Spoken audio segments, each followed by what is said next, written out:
ভাই যা কান্দি না ভাই ও ভাই ভাই যা না গে ভাই কান্দি না বলো না কান্দি না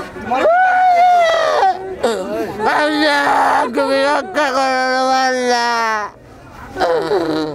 আল্লাহ তুমি তাকে করলে আল্লাহ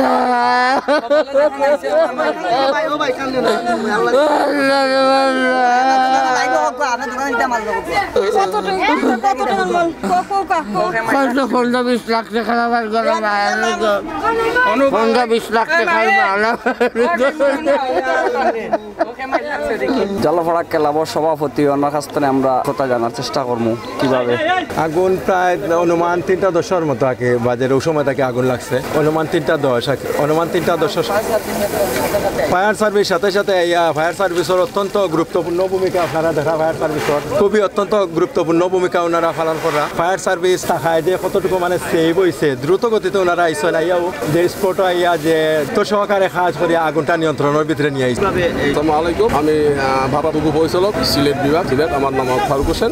আমি 42 মিনিটের দিকে মেসেজ পাই যে চাঁদনি রোডে এম রহমান মার্কেট, এই মার্কেটে আগুন লাগে। হয়তো আগুনটা প্রায় 5-7টা দোকান, এগুলো সব গাড়ি পার্টসের পুরাতন মালামাল।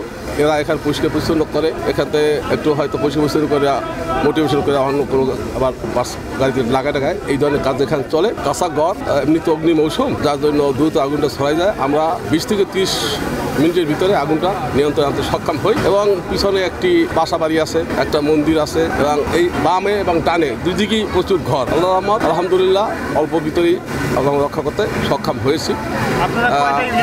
আমরা মোট আমাদের 3টি পানিবাহী গাড়ি এবং 2টি পাম্প, মানে টানা গাড়ি দুটো, মোট 5টি জি। কারণ কি 2টা স্টেশনে 5টা গাড়ি আমরা নিয়ে আসতে লাগলে আরো আনতে পারতাম, দরকার হয় না জন্য আমরা আনি। আগুন নির্বাপনই শেষ, কোনো অসুবিধা নেই। আলমপুর আর এই তালতলা শহরের মধ্যে দুটোই।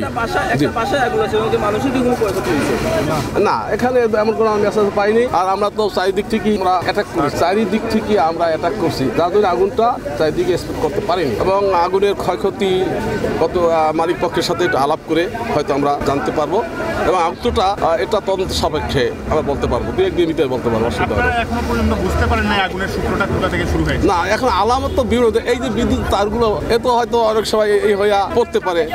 এছাড়া জরাজীর্ণ ঘরগুলো, কাঁচা ঘর তো জরাজীর্ণ হতে পারে, এরা ওয়েল্ডিং করতেছিল এই জন্য হতে পারে।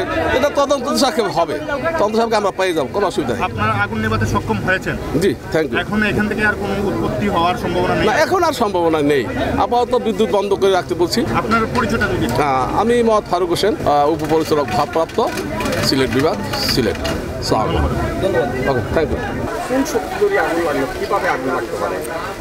ঘটনার স্থলে প্রথমত আমরা ছিলাম না, আগুন লাগার পরে দিয়ে আইছি আর কি। তো পরে দিয়ে শূন্য ঘটনার স্থলে আয়া দিয়ে বিশাল আগুন, বিশালভাবে লাগছে, ঘর দুয়ার সব কিছু পুরো সার্কার হয়ে গেছে, লোকজন হয়েছে।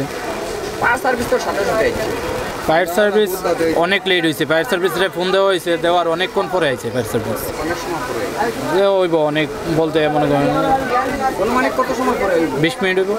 20 মিনিট পরে 20 মিনিট একটা দুর্দান্ত নাইটে একটু লেট 20 মিনিট লেট হইব, কারণ গাড়ি তো জামজট থাকে। কিচ্ছু নাই, না কিচ্ছু নাই, বাসা সব তাজলিয়া সব একবারে সাফ, কিচ্ছু নাই, একবারে রাইট হইলে ঘুমাইতে হইলেও কিচ্ছু নাই। না কিচ্ছু নাই, কিচ্ছু নাই, কিছু নাই। না যেসব মানুষে বইয়া ঘুমাইতো তাও না, কোনো কিছু নেই, সব একবারে খালি, কোনো কিছু নেই। নামটা বলেছি আর কিছু রঞ্জন দত্ত। ক্ষয়ক্ষতি কেমন হয়েছে?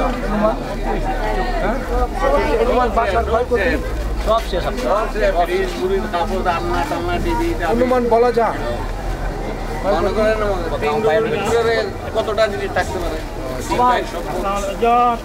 আমরা তো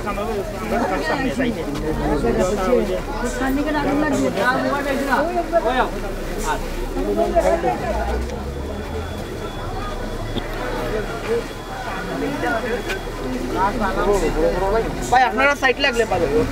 নারায়ণ আপনার বাসা আরেকটা বাসা না আপনি এক বাসার মালিক আরেক বাসার মালিক কি আরেক বাসার মালিক তো রেখে চলছে ওর নাম কি তার নাম ওই যে আরেক বাসার মালিক পুরঞ্জন দত্ত আপনার বাসার ক্ষয়ক্ষতি কেমন হয়েছে ক্ষয়ক্ষতি তো পাক্কা হয়তো কিতাব হইতাম এটা তো আর টাকা 15-20 লাখ টাকার মতো শেষ বাসা বাড়ির ফার্নিচার সব শেষ কোনো জিনিস আর বাড়িতে সব শেষ আর পুরঞ্জন দার তারও তো ক্ষয়ক্ষতি হয়েছে না তার মধ্যে দিয়েছে ও বাসা বাড়ির ফার্নিচার সব ঠিক আছে না সব ঠিক আছে তার সব ঠিক আছে এই তো দেখলাম এটা এখনো বোঝা যাচ্ছে না আগুনটা কোন জায়গা থেকে আসছে এখানে ফায়ার ব্রিগেড আছে ওরা একটা স্টেটমেন্ট দিবে এরপরে বোঝা যাবে তারপরে আমরা অনুমান করতেছি মোটরসের দোকান 11টা 10টা এরকম আর একটা বুসিমালের দোকান আর বাসা নারায়ণ বাবু আর পুরঞ্জন দান এই দেখা যাক এখন ফায়ার সার্ভিসের আগুনটা নিবানো হইলে পরে বোঝা যাবে এটা কোন জায়গা থেকে কি অবস্থা ধারণ করছে আগুনটা কোন কারণে এই আগুনটা শুক্রবারে দিন করতে পারে এটা মূল বিষয়টা এটা ফায়ার সার্ভিসে এটা আগুনটা নিবানোর পরে বোঝা যাবে এটা কোত্থেকে আসছে কিভাবে হইল এই আর আমাদের আরও ঊর্ধ্বতন অফিসার আছে ওনারা বলবে আসলে মানুষ মানুষের জন্য মানুষের বিপদে পাশে দাঁড়ানো এটা হচ্ছে আর আমরা যে দল করি বাংলাদেশ জাতীয়তাবাদী দল আমাদের দলের প্রতিষ্ঠাতা মহান স্বাধীনতার ঘোষক ওনার যে নীতি এবং আদর্শ সেই আদর্শ লালন করি ধারণ করি পালন করি এজন্যই যখনই দেখেছি যে এই অগ্নিকাণ্ডের ঘটনা ঘটেছে আমি তাৎক্ষণিকভাবে আমি ওয়েস্ট মেডিকেল কলেজ হাসপাতালে ছিলাম তখনই আমি আমার ওয়ার্ড নেতৃত্বকে ফোন দিয়েছি আমি তখনই আমার মৎস্যজীবী দলের এবং আমার মহানগরীর দুলাল আহমদকে উনি তখন স্পটে ছিলেন আমার সম্পাদক জুবেদ আহমদ তাকেও ফোন দিয়েছি তারপরে আখতার রশিদ সাহেব উনি আমি জানি যে উনি হজে ছিলেন কিন্তু তারপরেও উনিও তাৎক্ষণিক চলে আসছেন এবং ডাক্তার হক আমাদের মহানগরীর নেতা আমাদের এখানের ওয়ার্ড সভাপতি আখতার হোসেন চৌধুরী এবং মহানগরের যুগ্ম সাধারণ সম্পাদক আমাদের সাংগঠনিক সম্পাদক রফিকুল ইসলাম রফিক সহ সাংগঠনিক সম্পাদক প্রিমারি রাসু সহ আমাদের নির্বাহী কমিটির সদস্য মকবুল হোসেন আরও বিভিন্ন পর্যায়ের নেতৃবৃন্দ এখানে উপস্থিত হয়েছেন আমরা এখানে দেখেছি বেশ লক্ষ লক্ষ টাকার ক্ষতিগ্রস্ত হয়েছে মানুষ এমনিতেই ফ্যাসিজমের কারণে বিগত দিন মানুষ ব্যবসা করতে পারেনি এই সরকার আসার পরে অনেক দোকানে লক্ষ লক্ষ টাকার মাল রয়েছে ব্যবসা করবে কিন্তু আজকে যে ক্ষতিগ্রস্ত হয়েছে সেই ক্ষতি কীভাবে পোষণ করবে এখানে যেভাবে মহিলারা কান্নাকাটি করতেছে তারপরে পাশের একটা বাসা যেটা যেখানে প্রায় একটি রুম ভূষীভূত হয়ে গেছে এইগুলো করুণ বেদনাদায়ক এবং রিয়েলি আমরা থেকে সবাই খুবই মর্মাহত আমরা তাদের ধৈর্য ধারণ করার জন্য আল্লাহ পাক যেন তাদেরকে ক্ষমতা দেয় আমরা পরবর্তী পর্যায়ে দেখব আমাদের নেতৃবৃন্দকে নিয়ে আমরা যতটুকু পারি তাদের পাশে দাঁড়ানোর কোনো সুযোগ সুবিধা থাকলে আমরা সেটা করব হ্যাঁ অবশ্যই মহানগর ব্যবসায়ী আমি তো মহানগর ব্যবসায়ীর পক্ষ থেকে তো আসিনি আমি আমার মহানগর বিএনপি ব্যবসায়ীদের মহানগর বিএনপি বলছি যে মহানগর বিএনপি না বাংলাদেশ জাতীয়তাবাদী দল সবসময়ই এদেশের জনগণের পাশে থাকে সেহেতু আমি একজন মহানগর বিএনপির কর্মী হিসাবে আমার মহানগরীর নেতৃবৃন্দ সহ আমরা সবাই কিন্তু তাদের পাশে দাঁড়াবো এটা চাঁদনি কাঠ মোটর পার্টস পুরানো রিকন্ডিশন মোটর পার্টস ব্যবসায়ী এটা এটা ঢাকার দোলাইখালের মতো এখানে সিলেটের তথা সিলেট বলতে মৌলভীবাজার সুনামগঞ্জ এই অঞ্চলের লোকজন এই গাড়ি ঘোড়া যাদের আছে ওরাই এখান থেকে মাল খরিদ করে তো এইখানে আমাদের প্রায় 250-300 দোকানদার আছে এর মধ্যে এইটাই হচ্ছে আমাদের সবচাইতে বড় একটা মার্কেট এক মালিকের এত দোকান এম রহমান মার্কেটটা এই মার্কেটে প্রায় 15-20টা দোকান মোটামুটি চলে এর মধ্যে পাশের একটা বাড়ি আছে বাড়িও ক্ষতিগ্রস্ত হয়েছে যেটা এখন হচ্ছে যেটা আমাদের এই নতুন বাংলাদেশে ফ্যাসিস্ট বিদায় নেওয়ার পর আমরা ব্যবসা বাণিজ্য যারা করি, আমিও একজন ব্যবসায়ী, আমরা নতুনভাবে একটা বুক বাঁচছিলাম, আশা ছিল যে আমাদের এই যারা ব্যবসায়ী আছে অনেকেই নতুনভাবে কিছু মালসামানা উঠাইছে যে ব্যবসা বাণিজ্য করবে। ওরা বিভিন্নভাবে আগে নির্যাতিত ছিল, এখন যখন আবার এই মরার উপরে এটা একটা খারার গা আর কি, ওদের অনেক ক্ষয়ক্ষতি হয়েছে। অনেকে আবার ব্যাংক থেকে ঋণ নিছে, ব্যাংকের ঋণ আছে, বিভিন্ন দেনা আছে, চিটাঙ্গের লোকে টাকা পাবে, ঢাকার লোকে টাকা পাবে, বড় বড় ব্যবসায়ী যারা আছে ওদের কাছ থেকে টাকা পয়সা নিয়েই এটা শুরু করছিল, অনেকের ব্যাংক লোন ছিল।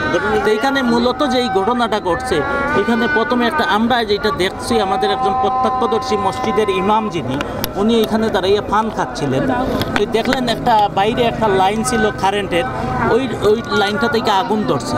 এই আগুনটা উনি দেখতে যে এইটুকু সময় মানে চকুর পলকের লোক এই পুরাটাই সরাইয়া গেছে। এরপর আমরা অনেকভাবেই কষ্ট করি, যেমন ফায়ার সার্ভিসে এই খোঁজ খবর দিছি, ফোন দিছি, ওরা আর ধরে নাই ফোনটা, বাদে আবার আমরা নিজে গিয়ে নিয়ে আসছি আর কি। এই জায়গাতে আগুন লাগছে, কোনো জায়গা দিয়ে কইতে পারতাম না। আমরা দোকান লয়ে ব্যস্ত আসলাম, যে জেলা পারতে পাই মালবা করছি, আল্লাহ হেফাজত করছে যে এই সাইডের দোকানগুলো ধরছে না। যতটুকু ফার্স্ট অলরেডি 12-13টা দোকান চলছে, 100 কোটি টাকার মাল নষ্ট হয়েছে 4-5টা দোকানের মাঝে। এক দোকানে ভাই তার কোটি টাকার মাল আছে, দামি দামি মাল পড়া গেছে, এটা নষ্ট হয়েছে। কেউ আছে দামি দামি মাল নতুন ঢুকাইছে।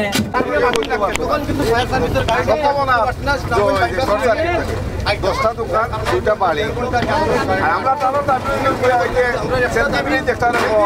অগুর যে বাসটা আছে, বাসটা তোলার জন্য চাইছে কি বাইপাস হয়ে আইছে, আইতে আধা ঘন্টার উপরে লেগেছে, আধা ঘন্টা যদি 3-4টা দোকান বেশি হচ্ছে, যদি আইতে পারতো আর অত দোকান চলো না। আমরা বিশেষ করে আমরা এলাকাবাসী বিশেষ আগ্রহিত এই বাসটা তুলে দোকান জন্য আপনার অনুরোধ। বেশিরভাগ সার্কিট থাকি লাগছে, কারেন্টের সংযোগ যেগুলো আগে ধারণা করা যে কারেন্ট থাকি আগুনটা লাগবে, লাগার কারণে কিন্তু হয়তো একটা দোকানে লাগছে, তখন কিন্তু ফায়ার সার্ভিসে ফোন দেওয়ার কারণে একটা ফায়ার সার্ভিস হয়তো গাড়িটা যেটা আছে একটা আধা ঘন্টার ভিতরে কিন্তু এই সান্নিঘাটে প্রবেশ করছে। কিন্তু দক্ষিণ সুরমার আমরা যে গাড়িটা আছে পালতলা এই গাড়িটা সেলফি ব্রিজ যদি না হওয়ার কারণে এতে সুনামগঞ্জ সুপারভাইজার সুনামগঞ্জ বাইপাস দিয়ে গাড়িটা আসছে, নিতান্ত 45 থেকে 1 ঘন্টা লাগছে। 1 ঘন্টা লেট হওয়ার কারণে নিতান্ত প্রায় 40 থেকে 50 লক্ষ টাকার ক্ষয়ক্ষতি হয়েছে, অনেক ঘর বাড়ি দোকানপাট চলছে। যদি সেলফি ব্রিজের বাসটা তুলিয়ে দেওয়া হয়, কিন্তু যে কোনো সময় আমরা ফায়ার সার্ভিসের গাড়িটা শর্টকাটে শহরের ভিতরে ঢুকতে পারবে, কিন্তু ব্রিজটা দেওয়ার কারণে তো হয়েছে, যাতায়াত তো সুবিধাটা টাকার লাগবে, যাতায়াত সুবিধা নাই আমাদের। 2 দিন পরে এই যে 3 ব্রিজটা বন্ধ করে দেওয়া হয়েছে, তারপরে ওই থেকে সেলফি ব্রিজের বাসটা বন্ধ করে এমন বাটে চাপাইয়া দিতে একটা এই উৎসাহ গাড়িটা কোনো অবস্থায় ঢুকতে পারে না। যে কোনো ব্রিজের নিয়মটা হইল যে ফায়ার সার্ভিসের গাড়ি এক জায়গা থেকে অন্য জায়গায় চলে যেতে পারে, এই রাস্তাটা যাতায়াত সুবিধা থাকতো, কিন্তু আমাদের সিলেটের এই সুবিধাটা নাই। সবচেয়ে এই জিনিসটাই বঞ্চিত হওয়ার কারণে আজ লক্ষ লক্ষ টাকার ক্ষতি হয়। একটা বিষয় হলো যে কয়টা দোকান করছে এবং কত কোটি টাকা ক্ষতি, 10টা দোকান জ্বলছে, 2টা বাড়ি জ্বলছে, কত কোটি টাকার ক্ষয়ক্ষতি হয়েছে এখন পর্যন্ত কোনো ধারণা করা যান না। দক্ষিণ সুরমার ফায়ার সার্ভিস হতো লাইট করলো কিটা লাগে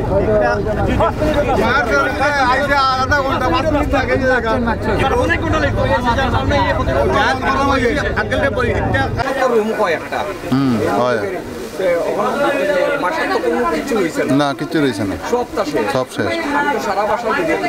ঠিক আছে, মূল্যবান তো তোমার ফার্নিচার আছিল, আরও তোমার ফ্রিজ আছিল, আর বহুত কিছু আছিল। কিতা কইতাম অত তো কইতাম পারাম না, নয় সব শেষ, মানে কিচ্ছু নাই, না নাই।